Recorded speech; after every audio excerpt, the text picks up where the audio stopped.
Hello, everyone, and welcome to your weekly dose of Truth Tarot. My name is Terry Ann Nikitas, and I'm here to help out. Let's see what we can find out this week as we near, getting closer and closer. This is December 19th to the 25th, which will be Christmas Day for many of us. And we're going to just kind of feel into.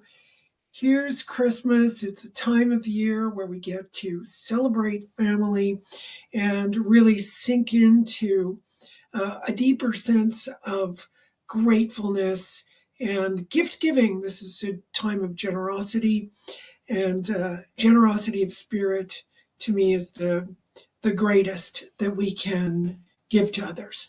So we're going to pull all that energy together to see what's going on.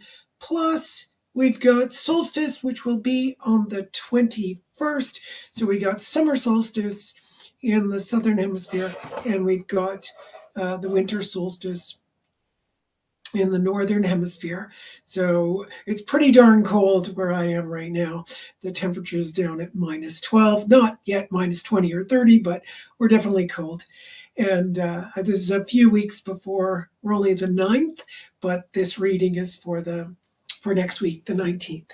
And I want to also tune into that transition from one season to the other. So it's time to make sure that we're taking care of our bodies. I think I did that last week, just looking at self-care. It's not the time as we get into winter to fast. A 24-hour fast obviously is fine, but as we get closer to spring and into spring, that's going to be the fasting time. For us Greeks, we do fasting for 40 days before Easter comes. Obviously, there are many, many traditions in Ayurveda. You only fast in the fall, in the spring, so it's good to follow those things. In the winter, obviously, I've been tuning into, hey, as much as you like your fruits and vegetables, I was always a vegetarian, but now I'm shifting into more of a carnivore diet, and it's definitely very, very healing. Very, very healing. So, yeah, we'll see what happens. I'll keep you posted on how that's going, but it's doing quite a few wonders for me. Less pain, more energy. Um, More energy is really what was important. And I stopped being dizzy, which is, yeah, that's been for years and years. Part of it is meat, but the other part is before I even started carnivore, I took some beef liver capsules. I've been taking them, and wow, my energy has skyrocketed, and also no dizziness. So, you could think about what your diet's like. To each his own, right? We know to each his own. It's not necessarily something that is one size fits all. We know that. So we're going to look at what we can work to transform here. I know this isn't a session, but it feels a little bit like we need that. Also, I can already feel that view of the new year, right? The new year is where we make all these resolutions, and of course, people make them and then they fail, right? So we don't want to do that. We want to be looking at the new year as a place to refresh, yes, and to start setting those goals that are short term that would ultimately be long term. Let's say you're young, you're planning on getting your Bachelor of Arts, then your Master's, and then your Bachelor of Science. And then you're going to go to your Master's, and then you're going to go to your PhD, and then you're going to see what you do later. Those are all segments of how you could look at your life. So we want to do a similar thing for the new year. Like, what would you like to see in the entirety of the new year? What is the new thing that you're aiming for? Or maybe it's a continuation of something old. Like for me, there's a continuation. I've been making these videos for quite a few years, and I'm looking at, what am I going to do next to generate some income and activity? I'm not looking for like millions. If that happens, that would be nice.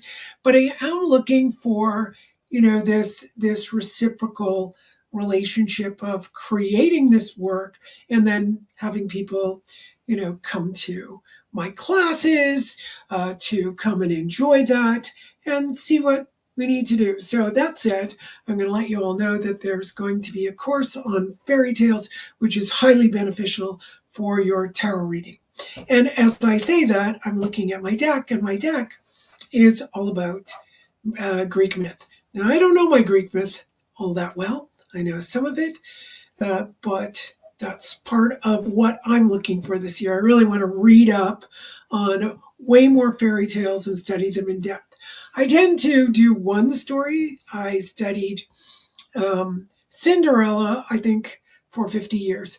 And really, I just want to move on to other stories. I mean, I've studied the other ones, but not as much as Cinderella, to have an understanding of my feminine, understanding of what it meant. I'm in the time of my life, of history. I mean, I'm in the time of history where 1960 was the time of feminist revolution, where women didn't have to get married, where we didn't have to get pregnant.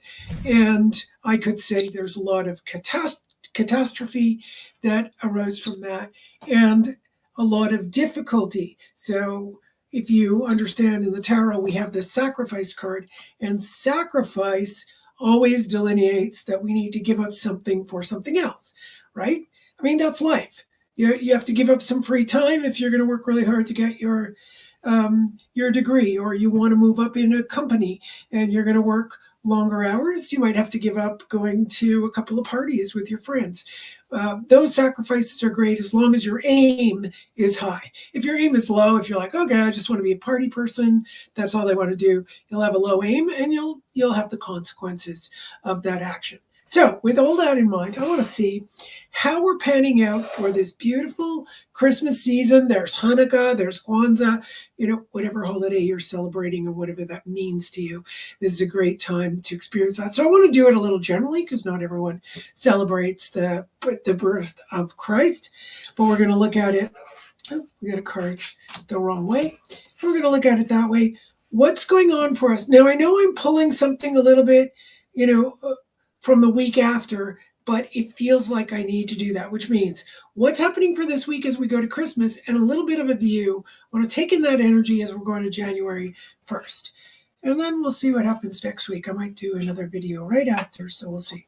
So 10, this is the 10 of, is this of Pentacles or Cups? They don't always have what is on this card. So this is 10 of Pentacles. We see the apples in the background. You need glasses in this light.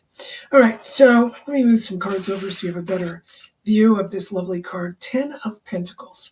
So that 10 of Pentacles is really looking at this next week as we're going to go through solstice, their change of seasons, and come into the 25th. This is the maximum. This card is usually called the wealth card. So it's the wealth of everything. It can, obviously it's in pentacles, which is coins, which is the physical world. That means your health, your physical environment. This is what we need to really tune into. So I would say there would be gratitude for all of this. When we have gratitude for it and we aim at having that wealth in our lives, whatever that wealth looks like. Sometimes wealth can look like to somebody having lots of friends, having family, having love in their lives, having some people want a heavy duty bank account. That's fine too. It's not judging it. As long as we're doing that with virtuousness in our hearts, we're going to benefit from everything. And it really is that family, as you can see in this card: mother, father, child, musician, children. This is really the abundance that we come to. So let's tune into that appreciation. And you might feel it down for the females. We'll feel it down in the lower pelvis where the womb is. And you might feel an emptiness there, yearning for something to fulfill you. And that's where you need to aim upward and see what is it that would fulfill you. Not looking to other people, not looking to your partner, your husband, your children, your parents, not looking to anyone else to fulfill you, but for you to find what fulfills you and then live that so that your purpose can be served, and you will have to make sacrifices for that purpose. So one thing that this reminds me of is many years ago, a woman came to me. She was only in her early 40s. This is many, many years ago. And she regretted having not gone to school. And I thought, my goodness, she's only in her 40s. She can most certainly uh, start to go to school, go get your bachelor's, your master's, your PhD. For goodness sake, I've already been studying so many things. I went to massage therapy school, then I went and studied under the body talk system, and I became an instructor and then a senior instructor. I was traveling internationally teaching this work. So there was so much I was doing. And I thought, well, if I wasn't doing this, I'd definitely be in school. I had applied to get my master's in psychology, and I had taken one course, but this other thing turned up in my life, and I was like, okay, let's go on this detour and see what this journey is gonna take me on. And it took me on a fantastical journey, an amazing journey in my life. So I thought when this woman said she should do it, I said, go ahead and do it. You should study. Go ahead. And then she went off, and 5 years later, she returns to my table, and she's about 48, 49 at this point. And she says, I should have listened to you. I said, it's only 5 years later. You would have graduated way back. Like in 3 years, you would have graduated. You would almost be finishing your master's. Think about how short a period of time that was. You still can do it. As a matter of fact, you can do it all the way up till you're, you know, you're 80 as long as you can walk, or 90 as long as you can walk. You got your whole life to do. You got years and years. And she said, oh no, it's too late. She reappears in her 50s and says the exact same thing. And I said, you haven't even started your life. You were a baby. You had these ideas that you couldn't do it, and you're only in your 50s, a great time in life, perfect time to study and do what you want. No, no, no. So that just continued. So with that story, please remember, whatever you think you don't have, whatever you think you lack, whatever you want to do, just get started. Get started. And yes, it's going to be hard. It's going to be hard, but so fulfilling. If you don't finish it, so what? How do we know when we go to school as kids that it's ever going to get finished? I mean, any moment in time, I could walk outside and get hit by a car. Anything can happen at any time. So live your life with intense purpose, with fulfillment, and aim in that direction, and you will get there. And that journey is gorgeous. It's gorgeous, even with the suffering. Let's see what the next card says. The next one is the Empress. Well, we're really getting super, super positive cards coming up. So the Empress is telling us about all of the abundance that exists within and without. So you've got within you as the individual, the microcosm, you have the access to abundance. But with a major arcana card like the Empress, it's telling us to connect with the macrocosm. So whether you figure this place is, God, and you can talk to God, or you're looking at a simulation, whatever it is, you need to see that there is abundance within all of this. There's so much of everything everywhere. There's so much love to be had. There is so much kindness to be had. Yes, you could focus on the things that are negative, but if you focus on the things that you want, you're looking at what you want, you're going to make that occur. You will. And the last one is, well, here we go. So this is really let's say, an admonition. So one is, you could look at it as Christ. So Christ would be, especially since we're coming to Christmas, is pick up your burden, carry it. You got to pick up this burden, this load. You see this guy? It's not, yeah, it's heavy, it's hard, but he's got to carry these sticks back to his home. So he's going to have a fire, especially when you're around winter. Before winter, we need massive preparation. Yes, I know we live in season now. Despite that, when you traditionally would have they were unable to go out. When I was going through difficult walk, I could go out. I had to prepare. So I had to carry that burden beforehand. I had to make sure I was doing those things that were required of me. Burden, carry it while you aim in the direction of fulfilling those things that are going to bring you that fulfillment. Fulfillment is that wealth, just that joy, that bliss, that enthusiasm, despite the difficulties along the journey. So, that is your message for Christmas, for solstice, and for the new year. So, please enjoy your holidays, and I will see you again. Um, yeah, for next week's reading. Have a good one. Bye.